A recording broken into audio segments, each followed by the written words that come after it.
wabarakatuh. Saya akan menceritakan salah satu kejadian dalam sejarah peradaban Islam, yaitu Perang Salib. Perang Salib merupakan perang antar agama Islam dan Kristen pada saat itu.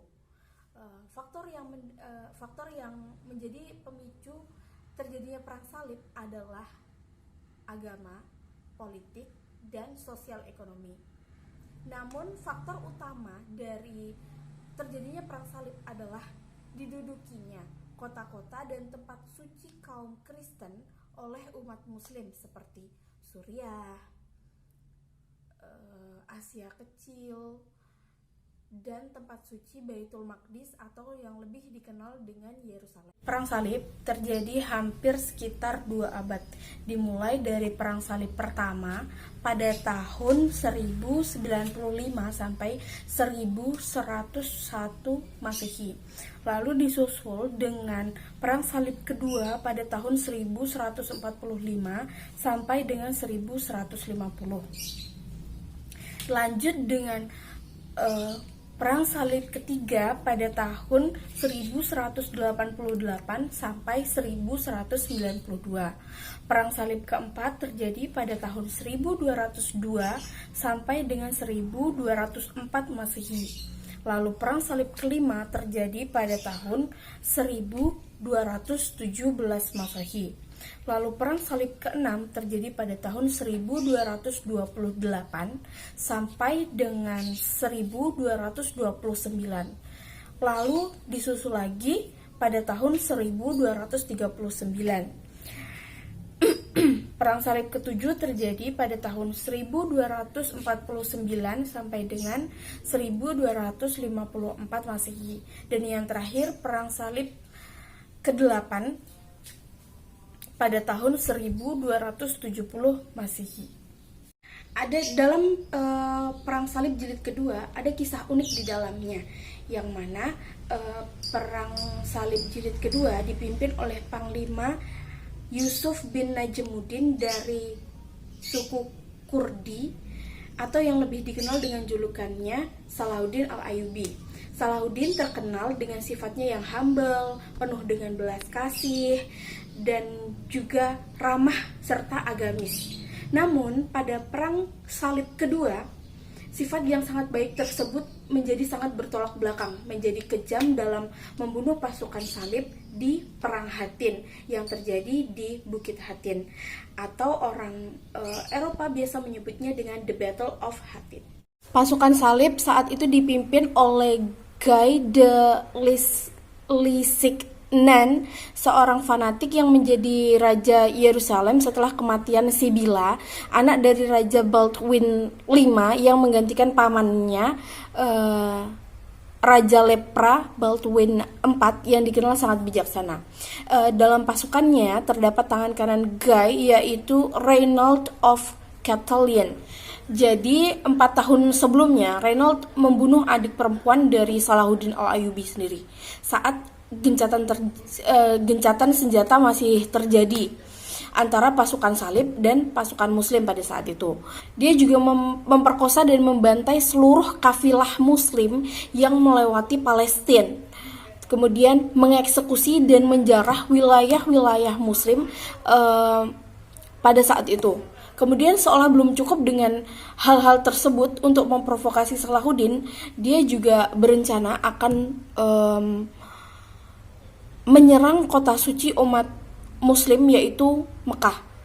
Kejadian ini menjadikan seluruh kabilah-kabilah itu berada di bawah naungan Panji Salahuddin dan menghilangkan perselisihan masing-masing di antara mereka.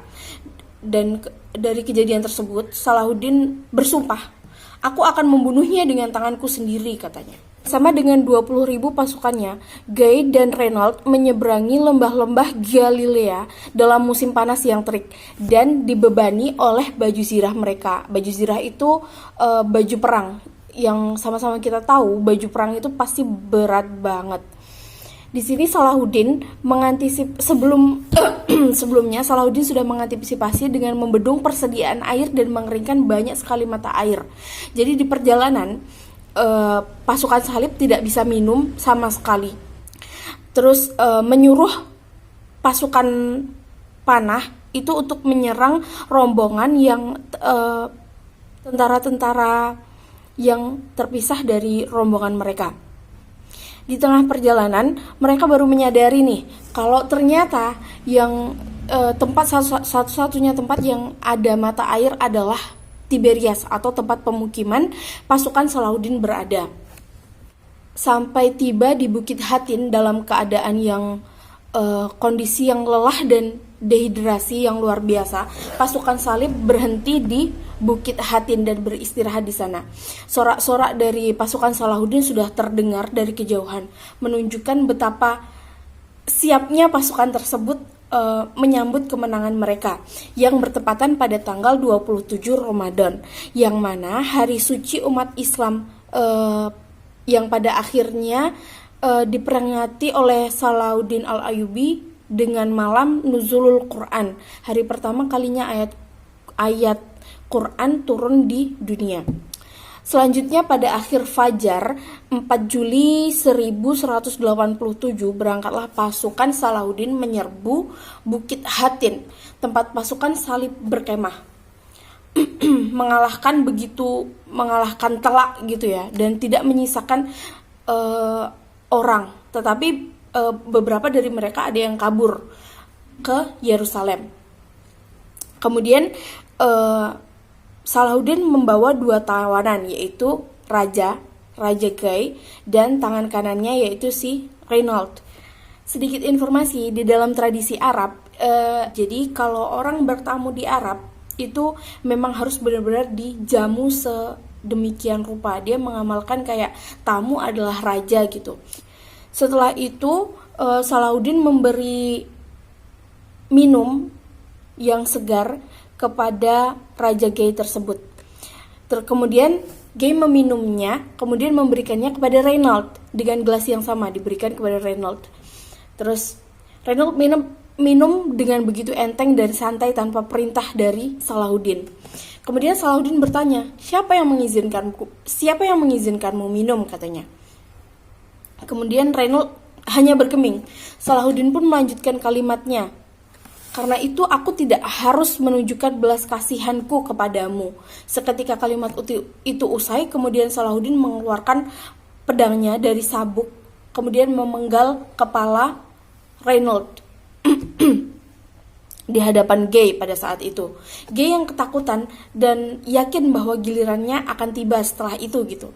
Melihat Gai yang ketakutan, Salahuddin kemudian berkata, "Raja tidak membunuh raja," katanya.